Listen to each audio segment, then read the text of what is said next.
Honor AP is a beautifully bred colt that was sharp as a 2-year-old, but he really came into his own at 3. He took the Santa Anita Derby by almost 3 lengths, notching a blazing 102 Beyer speed figure in the process, and that's the same race where he beat eventual Horse of the Year, Authentic. His female family is just as impressive. He's out of Hollywood Story, $1 million earner with grade 1 wins at 2 and 5. So there's serious class behind him. He sold for $850,000 at the Fasig-Tipton Saratoga sale, which makes sense based on his physical appearance and pedigree. It's also important to note that the female side of his pedigree is free of Mr. Prospector through 5 generations. Everyone close to Honor AP raves about his looks, his mind, and the potential he has to pass that on to his offspring. His first yearling sold up to $375,000 in a few stakes winners with his first 2-year-olds. Honor AP is set to carry on the AP Indy line in a big way. David, talk a little bit about Honor AP. I've heard you say that you thought this was your best chance with your involvement to win the Kentucky Derby. Tell me a little bit about him as a racehorse and what you're seeing from his offspring. So, my stepfather, John Sheriff, actually trained the dam Hollywood Story, again, many, many, many moons ago. And we always knew how talented she was. And I had tried to buy several of her offspring over the years.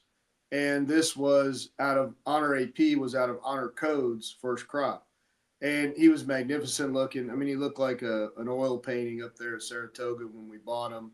And I'm not a big tweeter, but at some point, if you can find it, I had a picture of Honor AP in a round pen lunging, and he just moved differently, back in the first 60 days of his training. And he was a horse that I always thought was one of our best horses in general on talent, and also the best shot I ever had to have a legitimate Derby winner. And, he had a very tough start. It was COVID. He had a lot of things go against him. But the start in the September Derby, he got banged at the gate. He ran a great race to be fourth, and he came out with an injury. So I've seen some 2-year-olds running now that I'm pretty impressed that he has 2-year-old runners, because my expectations are for them to really come on as 3-year-olds and be more of that AP Indy type, which the horse really looks like physically himself, and be better going 2 turns on the dirt when we get to the 1.16 and the 1.8 and the 1.25. Mike, David Ngordo was on here, and he had mentioned that he felt like Honor AP was one of his best chances for a horse he was connected to win the Derby. That didn't work out. Talk a little bit about Honor AP and what made him so good. Honor AP actually was a really good horse. He's a horse that, again, that didn't get a chance to go on and show what he truly was. Went into the Derby, defeating Authentic. He beat him in the Santa Anita Derby, and I mean, finished strong and wanted every bit of a 1.25 miles, man. I mean, he truly was a good horse, and he got hurt in the Derby, which a lot of people didn't know, and still ran a very big race. But man, this was a horse that we should have heard a whole lot more about. He really was. And not only that, he's probably one of the most beautiful horses you've ever seen in your life. If you ever get a chance to just take a look at him. I mean, he's stunning to look at. We had Mike Smith on to talk about how stunning Honor AP was and how good he got at 3. And David Ngordo also expressed that he felt like his real chance to win the Derby with a horse that he was involved with was going to be Honor AP. What was it about Honor AP that makes him so stunning? Well, he's got size, he's got scope, he's got balance. He's got great balance for a tall horse. You don't always see such good balance in a tall, scopy horse, and he has that. He's once again, what we look for in signs is a good, strong hip, nice shape to their hip and shoulder. He's got all of that. He stands up a picture. And that's the reason that he was an $850,000 Saratoga yearling. So he was always a good-looking horse from the get-go. And then he went on, broke his maiden at 2, and won the Santa Anita Derby, impressively beaten Authentic.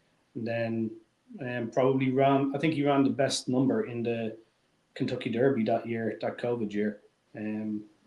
Just had so much trouble in this trip that he ran a fantastic race that day. We were expecting to have a big 4-year-old career for him, but unfortunately the Kentucky Derby got him that year. The one thing that I noticed when looking at these honor APs and seeing some of them who have, like, you know, Glee and some of the other ones who come onto the scene, is they just keep getting better as the distances get longer. They keep getting better as they get a little bit older. But that makes a lot of sense to me, because although honor AP, like you mentioned, had won as a 2-year-old, he really turned into a stakes quality horse in his 3-year-old year. Do you feel that you mentioned how tall he is? Do you feel like his physicality is going to result in him having successful horses as they get older? Absolutely. And, you know, we weren't really expecting him to come out with that many 2-year-old winners in his first year. The fact that he came out with 2-year-old winners and a 2-year-old stakes winner in his first crop is fantastic, because we were expecting him to be later maturing horses. The fact that he came out with these 2-year-old winners in his first crop is is fantastic, because it's just proves that we've got more left to come in further on down the line. We talked about it a little bit with Gift Box and the female family, and I think you could say the same about honor AP. But in your work in working with all these stallions, why is it so important to have that strong foundation of consistent and long running female family when you're dealing with some of these stallions? It all comes down to pedigree. Class comes out in the end. If you don't have the pedigree to back up the looks and the race record, it's just an uphill struggle. I think that you always need to have the pedigree to back up these good racehorses when you're looking for a stallion.